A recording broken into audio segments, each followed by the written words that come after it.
श्रीमद् भगवत गीता यथारूप अध्याय 10 श्री भगवान का ऐश्वर्य श्लोका 10.12 एवं 13। अर्जुन उवाचा परम ब्रह्म परम धाम पवित्रम परमं भवानु पुरुषं शाश्वतं दिव्यम आदिदेवं जं विभुम् आहु त्वाम ऋषिया सर्वे देवऋषि नारद स्तुता असितो देवलो व्यासा स्वयं चैव ब्रवीषि में। भावार्थ। अर्जुन ने कहा, आप परम भगवान, परम धाम, परम पवित्र, परम सत्य हैं। आप नित्य, दिव्य, आदि पुरुष, अजन्मा तथा महानतम हैं। नारद, असित, देवल तथा व्यास जैसे ऋषि आपके इस सत्य की पुष्टि करते हैं और अब आप स्वयं भी मुझसे प्रकट कर रहे हैं। तात्पर्य। इन दो श्लोकों में भगवान आधुनिक दार्शनिक को अवसर प्रदान करते हैं, क्योंकि यहाँ ये स्पष्ट है कि परमेश्वर जीवात्मा से भिन्न है। इस अध्याय के 4 महत्वपूर्ण श्लोकों को सुनकर अर्जुन की सारी शंकाएं जाती रहीं और उसने कृष्ण को भगवान स्वीकार कर लिया। उसने तुरंत ही उद्घोष किया, आप पर ब्रह्मा हैं। इसके पूर्व कृष्ण कह चुके हैं कि प्रत्येक वस्तु तथा प्रत्येक प्राणी के आदि कारण हैं। प्रत्येक देवता तथा प्रत्येक मनुष्य उन पर आश्रित है। वे अज्ञानवश अपने को भगवान से परम स्वतंत्र मानते हैं।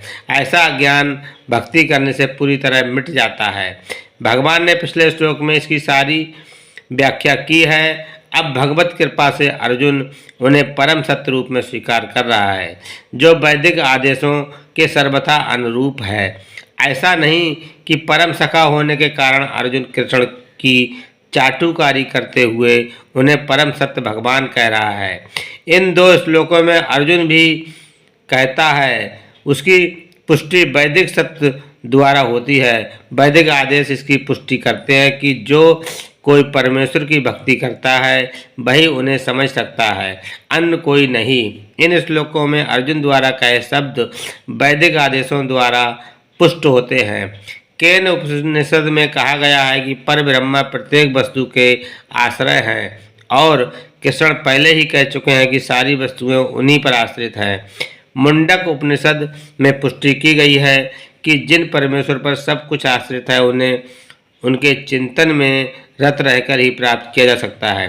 कृष्ण का ये निरंतर चिंतन स्मरणम है, जो भक्ति की 9 विधियों में से है। भक्ति के द्वारा ही मनुष्य कृष्ण की स्थिति को समझ सकता है और इस भौतिक देह से छुटकारा पा सकता है। वेदों में परमेश्वर को परम पवित्र माना गया है। जो व्यक्ति कृष्ण को परम पवित्र मानता है वह समस्त पाप कर्मों से शुद्ध हो जाता है। भगवान की शरण में गए बिना पाप कर्मों से शुद्धि नहीं हो पाती। अर्जुन द्वारा कृष्ण को परम पवित्र मानना वेद सम्मत है। इसकी पुष्टि नारद आदि ऋषियों द्वारा भी हुई है। कृष्ण भगवान है और मनुष्य को चाहिए कि वह निरंतर उनका ध्यान करते हुए उनसे दिव्य संबंध स्थापित करे।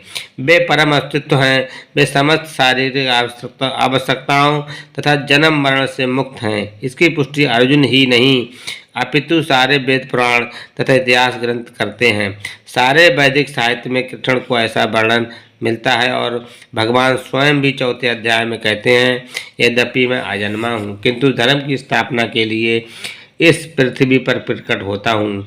वे परम पुरुष हैं, उनका कोई कारण नहीं है क्योंकि वे समस्त कारणों के कारण हैं और सब कुछ उन्हीं से उद्भूत है। ऐसा पूर्ण ज्ञान केवल भगवत कृपा से प्राप्त होता है। यहाँ पर अर्जुन कृष्ण की कृपा से ही अपने विचार व्यक्त करता है। यदि हम भगवत गीता को समझना चाहते हैं तो हमें इन दोनों श्लोकों के कथनों को स्वीकार करना होगा। ये परंपरा प्रणाली कहलाती है, अर्थात गुरु परंपरा को मानना। परंपरा प्रणाली के बिना भगवत गीता को नहीं समझा जा सकता है। ये तथाकथित विद्यालयी शिक्षा द्वारा संभव नहीं है। दुर्भाग्यवश जिन्हें अपनी उच्च शिक्षा का घमंड है वे वैदिक साहित्य के इतने प्रमाणों के होते हुए भी अपने इस दुराग्रह पर अड़े रहते हैं कि कृष्ण एक सामान्य व्यक्ति है। हरे कृष्णा।